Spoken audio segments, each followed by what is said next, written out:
Hello and welcome to episode 5 of Gapeys Growroom updates. We've only got probably 2 episodes left to go. We're starting to take a lot of stuff out of the grow room. I've already removed about 15 trays of starts, and we've still got about 15 trays left here, and it's still growing. So we've still got more seeds to start, and I'll show you at the end of the video which seeds I'll be starting next. So let me show you how everything is doing this week.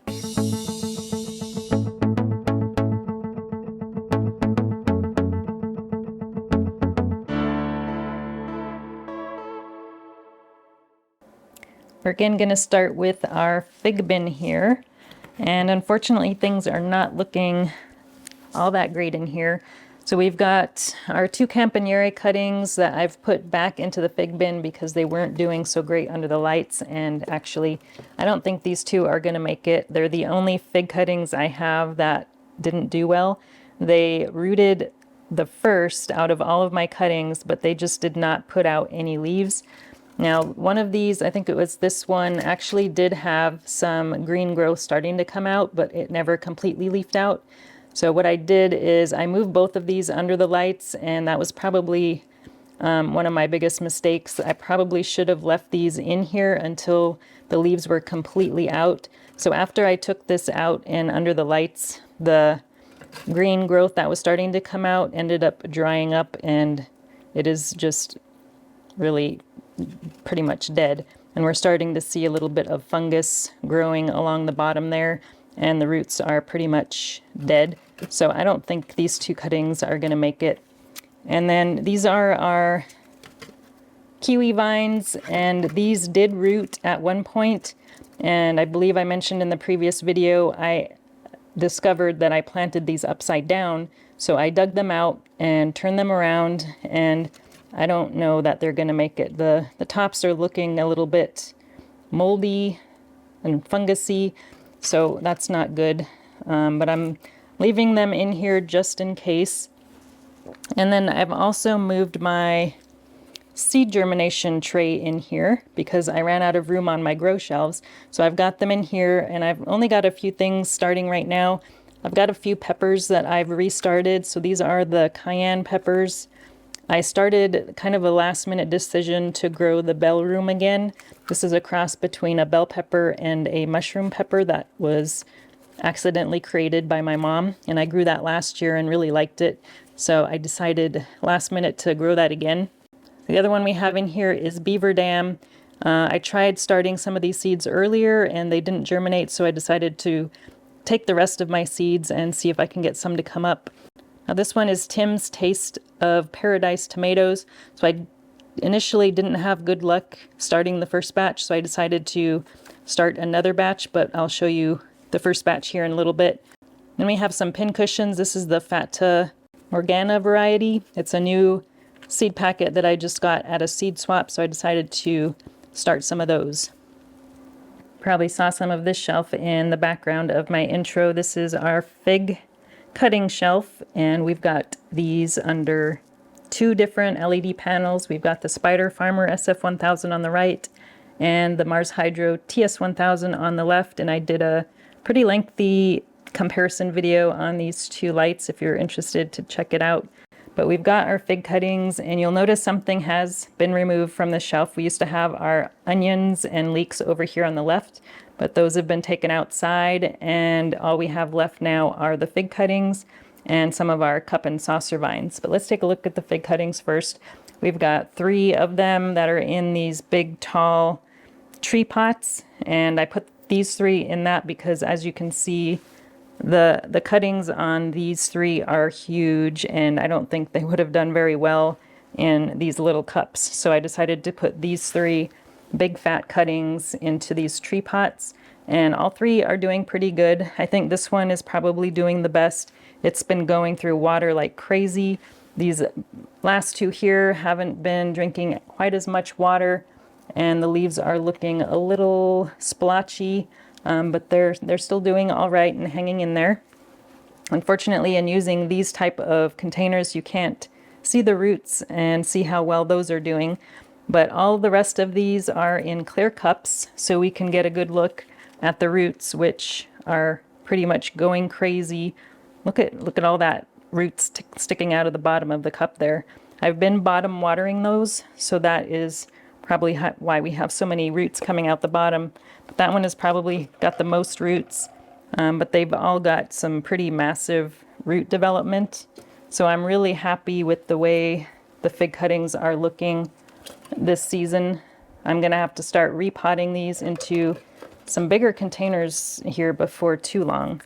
But we've got on this side are all of our Ivy Organics fig cuttings. So every year Ivy Organic does a big fig cutting giveaway, and I've been winning pretty much every year. But this year the varieties that I got were the Black Esquia. This one is the JH Adriatic, and I think I only got one cutting of this one. This is the Santa Cruz Dark, but I've got 2 cuttings of each of the others, and they were 100% successful in rooting, and they're all doing pretty well. This one here is the JH Adriatic. This one seems to have much larger leaves than all the other fig cuttings that I have. This is the other one. That's also the JH Adriatic, but I'm really looking forward to giving some of these varieties a try. And then also on the shelf, I mentioned the cup and saucer vines. So we've got 2 really, really tall ones, and this one here in front is already reached the top of the grow shelf up here. So I'm growing these for a friend, so hopefully she can come pick these up soon, because there's not much more room for them to grow, and they need a much taller trellis. Unfortunately, these are not cold hardy, so they have to wait until the weather warms up before they can go outside. And this is our baby one. So this one was under the shelf over there in our last video, and now it's getting much bigger. I repotted it into a bigger container, just like the other 2 are, and it's going to need something to climb here as well pretty soon too. There's one more thing on this grow shelf I almost forgot. Underneath this cup and saucer vine, we've got a little mini humidity dome, and we've got in here some seeds I'm trying to germinate. These are penstemon flowers, and they take quite a while to germinate. I think I read somewhere around 3 weeks or so. It's probably been close to that, so I'm hoping some of those start germinating soon. But I have them up here because they require light to germinate. So that's why I've got them up here on this grow shelf, and just waiting and hoping they germinate. All right, below our fig cuttings, we've got a newly powered up shelf. So this has a 4-tube T8 light fixture on it, and this is where all of the flowers that are left in the grow room are at. All the other flowers have already been moved outside, so we've got 2 trays left in here. Now our sunflowers just came up in the last day or 2. So we've got 4 different varieties. We've got Astra Cream Rose, Frilly, Lemon Queen, and Panache. So they're just barely coming up, and some of them still have the seed stuck to the top of them. So I might try and remove some of those, and hopefully we can get those taken off. So there's one. But the Astra Cream Rose back here looks like almost all of them still have the seed attached to the tops. So I'll have to carefully try and remove those. And then we've got the first round of straw flowers in here. This is the apricot mix variety. Now I didn't have good luck germinating the other varieties the first round, so I decided to start some more straw flowers, and they're over here. So these haven't been separated out into individual cells yet, but we've got 2 copper reds that came up, and then we've got dragon fire that came up. These ones are from seeds I saved last year, so we had a lot better germination of that variety. And then we have a couple more of the copper reds there in the back. And then we've also got a second round of marigolds over here. The first round I've already taken outside, so I wanted to keep these ones in here a little bit longer until they get a little bigger. And then we've got our cosmos. I started 6 different varieties. Unfortunately, there's one. This one is the little ladybirds. That one didn't germinate, so I'm not sure we're going to get any of those. But everything else came up, so we'll have at least a few of each of those. There's one more thing we got powered up in the grow room this week, and that is our grow tent. So we've got our big Mars Hydro TSL 2000 panel that's in here powering up the grow tent. We've also got a clip-on hurricane fan here. I've got it turned off so it's not so loud in here. And then we've also got an AC infinity fan up here in the top. And we don't have a whole lot in here right now. I mainly use the grow tent for peppers after I get them potted up into these larger containers. So I noticed our Gaby hot waxes were starting to turn a little bit yellow on some of the leaves. So I decided to go ahead and repot those and see if that would help. They were in the same 6-cell tray as the nada so I went ahead and potted the nada up along with it. There's no yellowing on the leaves of the nada so those are still looking pretty good. Now, I just moved these in here a couple days ago, hoping in the next week or two some of this yellow will go away. We may end up losing some of these yellowing leaves, but I think they'll do a lot better now that they're in some bigger containers. I think they were just getting a little bit root bound. But I'll be adding a lot more peppers into the grow tent later this week. But right now we've only got 6 in there. Let's continue looking at peppers. So we've got our Chinense varieties, and I believe in our last episode we talked about how really kind of stunted the Chinense varieties were. So I did repot these into, they're like a really large 6-cell tray, and they are looking much, much better than they were 2 weeks ago. They've grown quite a bit and putting out lots of new growth. But we've got our Beth Boyd Scotch bonnet here on the left, and then our Bacchino peppers on the right. And the rest of these are, well, most of these are annuum peppers. I'm not going to go over each and every variety, but I'll kind of show you a few of the ones that are looking the best. This one, or the worst, Aconcagua, it looks like it may be starting to get some edema. So if you see kind of some like little tiny spots on the backs of your leaves, that's usually from edema, which is caused by too much moisture. I don't see anything wrong with any of the other ones, but I did just notice that today on the Aconcagua. But everything else is looking really good. This one is looking really neat. This is the Candy Cane Chocolate Cherry. So this is a striped sweet pepper, and some of the leaves are a little bit variegated on some of the plants. Not all of them are having that variegation, but just this middle one, and there's a little bit of variegation on that back one as well. Let's see, what else do we have? Let's take a look at the gochu peppers. So I've got a couple different varieties of gochu peppers I'm growing this year. And this last one is one I haven't grown before. It's called the Gyopo gochu. And as you can see, it's growing way taller than all the rest. So I'm probably going to be repotting those two here pretty soon. And this is also the Gyopo gochu here in the front. And it's for some reason just growing way taller than all the other pepper plants. And then over here is our 3 peppers in a can, which are doing really great. So this is my favorite one. This here is the Midwest Midnight. The leaves on that are purple and kind of a little bit of green in there too, but it's looking really cool. We've got our Hot Pops Yellow back here that's doing really good. And then our last one to germinate was Sedona Sun, so it's still looking pretty tiny. We did end up with 2 of those sprouting, and I've removed one of those and repotted it into another container. Now back here, the ones I'm most excited about are the Matapenos. So the Matapenos have a lot of white leaves on them, so you can see how much white is on these. There's a little bit of green on some of the newer leaves that are coming out, and same with this one, a mix of white and green. Now we did have one, this one here is also Matapeno, but this one is not looking like the others. I believe this is an F4. So it's not completely stable, so you will find some variation in the seeds that you grow. So this one, I'm not sure what the peppers are going to look like on this one, but it doesn't have the variegation the other 3 do. And then this last one here, all the leaves so far are completely white. I don't see any green leaves at all on that one, so this one is going to be more challenging to grow because white-leafed plants don't usually grow very well. Now the last tray on this shelf has my Tangerine Tiger cross, which is a Baccatum variety. And in my last update, if you recall, these leaves were turning really yellow and looked a lot like the Gaby hot wax that I have in the grow tent. But I repotted these up into not quite as big of a container as the Gaby hot wax, but these are 3.5-inch kind of shorter containers, and they look so much better. They did lose a few of their yellowing leaves, but they just look really much better now. And I'll probably pot these up in another week or two into some of those taller containers, but I'm really happy with how these have recovered.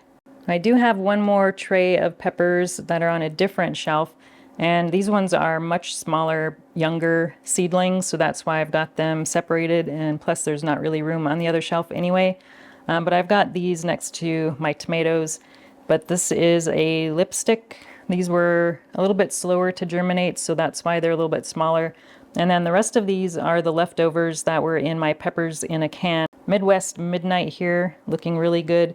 This middle one almost died because I let it get too dry, and I thought for sure it was a goner, but it has recovered pretty nicely, and it looks like it's trying to grow, but it's not quite as big as the other two because of that. And then we've got our Hot Pops Yellow, also seedlings from the pepper in a can, and then we only had one extra Sedona Sun, so I've got that one in a container by itself. Most of the rest of the starts on this shelf are our tomatoes. These ones in front here were started mid-March, so they are a little bit less than a month old. And these are all of our paste tomatoes and larger sized tomatoes, but they're all looking really good. They are in these 6-cell trays still, and they are probably getting a little root bound, so I'm going to be repotting these into some 3.5-inch containers here very soon, probably in the next week or so, but they are looking pretty good for the most part. And then here on the end are our tomatillos. These are the Rio Grande tomatillos, and we've got 6 of those, and these are in some really big 6-cell containers that I just potted up in the last week or so. So they'll stay in here for probably a few more weeks, and then we'll get those potted up into 3.5-inch containers as well. Here are our cherry tomatoes. These were started at the end of March, and we had pretty good germination on most of these. There's only one that did not come up. This is the Mexico Midget, and I only had 2 seeds of that one, but I don't think those are going to come up. They were kind of old seeds as well, but everything else came up. The last one to come up was the Tim's Taste of Paradise, which is why I have some seeds in the germination tray that I showed at the beginning of the video, because I didn't think these were going to come up, so I started some more that I planted less deep. The seeds on these are much smaller than all the other cherry tomatoes that I was growing, and I probably planted these a little bit deeper than I probably should have, so it just took them a lot longer to come up. But it looks like we did have 100% germination rate. We've got all 5 seedlings that are up. And then next to those, we've got our eggplants. I've got 2 varieties of eggplants. We've got the Mestiza Talong eggplant, that's an Asian variety. And then next to that, I've got the Hansel eggplant. I believe this is a hybrid. It's one that I got from a neighbor, and it's been doing really well in my greenhouse for the last several years, so I'm growing that one again. We've got one more shelf of starts to show you. These are the true potato seeds. So these were seeds that were saved from potato berries, and I got these seeds from Nathan on Facebook. There's a group called Kenosha Potato Growers or something like that on Facebook, and they were just giving away true potato seeds to pretty much anybody that wanted some. So I got some of these, and they're looking really good. I already took about 2 or 3 of these trays outside, so these ones are the ones that I left in the grow room. And then this one I had really bad germination on this one. This one is called a Kufi TPS, or true potato seeds. These also came from that Facebook group, but it was a different seed source, and the seeds must be really old because I only had 2 of those came up, and I probably started, I don't know, 30 different seeds. But I did get a lot of the Nathans, so that is good. And next to that, we've got our Swiss chard. So this is the second round of Swiss chard. The first round I had mostly green varieties that came up, and I think maybe orange, but I wanted some red ones, so I decided to start some of this ruby red rhubarb one. So we've got 8 of those, so those will be joining the others outside here pretty soon. And then we've also got some more brassicas. We've got some Aroon kale. I think that's a hybrid kale, but I haven't grown that one before, so I'm giving that one a try. And then we've also got some purple sprouting broccoli. And then lastly, we've got some Yucchina Savoy. So this is similar to Tatsoi, if you're familiar with that, but it's got a little bit larger leaves, and it's also more heat tolerant. Now our last tray of starts is the basil. I've actually got 2 trays of this, but they both look pretty much the same, so I'm only going to show you one We've got our Thai basil here, and you'll notice I did top these recently. I also potted these up into 3.5-inch containers just last night because they were getting really, really root bound in their little 6-cell trays, so they'll be much happier in here. But I topped them off for 2 reasons. One is because they're just getting too tall for the shelf here, and then also because I want them to bush out more. And you can see on this one, I probably topped this one a little bit earlier than the other one. It's starting to get some green growth coming out of the sides there. So that's what I want to see. But that will really help get them bushier. I did the same with all these other ones. This is the purple basil and then our sweet basil as well. Now, in my last update, I showed one of the purple basils had some weird stuff going on with one of the leaves, and this is the one here. So the leaves were getting really curly, and the very top leaf, it was like 2 leaves were glued together, and I pinched that off, and it's not really looking too much better. So I think this particular plant has some kind of a genetic defect or something, but it doesn't look like it should. So I may end up putting that one in the compost. As promised, here's a look at the seeds we'll be starting in the next couple of weeks. We've got our 3rd round of lettuce. We've got some new varieties that I just picked up at a local plant swap the other week. We've got Rouge de Hiver. I've never heard of that variety. And then we've got black-seeded Simpson. I have grown this variety, but it's been a few years. And then this is a melon. This is the only melon I'm going to be growing this year. It's called Segwa Chamo. It's an Asian variety that I got from 2nd generation seeds. And then we've got our cucumbers. Now I've got quite a few varieties of cucumbers here, and I'm probably not going to grow all of them. A lot of them I'm just going to grow to sell. So we've got a pickling cucumber. This is one I don't usually grow, so I'll probably just grow this one for selling. And then same with this one, lemon cucumber. I'm not a huge fan of that one. And I think I'll probably grow the rest of these in my garden as well as sell locally. We've got our muncher, China Jade. And then this one is called Chintokiwa. So I haven't grown that one before, so that'll be a new variety for me. And then Socrates, I grew that one last year, and I'm going to grow that one again. And then we've got our summer squashes here.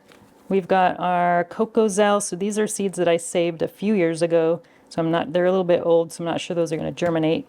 We've got some zucchini. That's the Ford Hook, kind of your typical zucchini. Then we've got Goldini. This is one that I saved in 2020. So these are the last of my saved seeds, so I might try saving some again this year. We've got gray zucchini and then Costata Romanesco. And again, I'm not going to be growing all of these in my garden, so a lot of these I'm just growing to sell.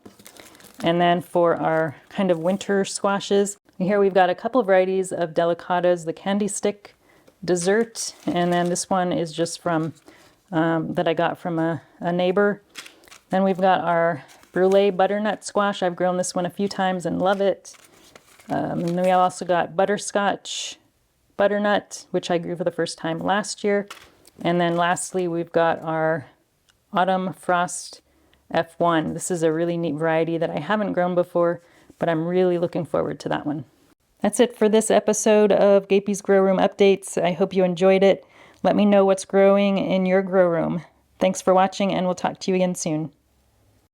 If you enjoyed this video, please like and subscribe. You can also find me on Instagram, Twitter, and Facebook.